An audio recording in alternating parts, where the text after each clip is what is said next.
Ce vendredi 30 mars s'ouvre la première audience du procès concernant l'héritage de Johnny Hallyday.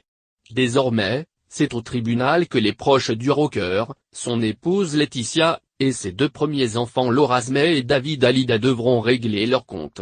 On est bien loin, pourtant, de la belle image d'union et de soutien qu'avait véhiculé le clan Hallyday à la mort du chanteur, le 5 décembre dernier.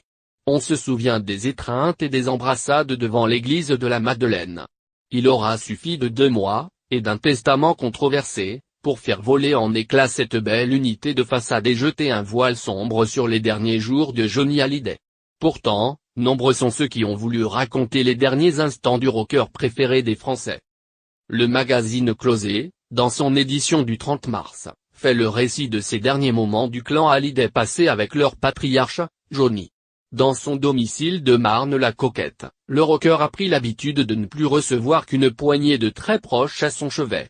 Comme souvent lors des dernières semaines, Laetitia Hallyday a organisé un dîner avec des amis. Il est environ 22h quand les derniers invités s'apprêtent à partir.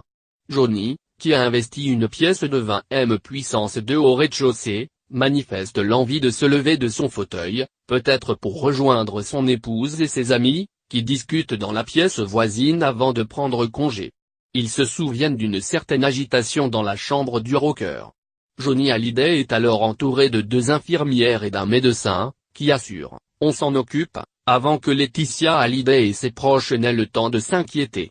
Pourtant, quelques instants plus tard, alors qu'il parvient à regagner son fauteuil, Johnny Hallyday lève une dernière fois les yeux au ciel. Et s'éteint.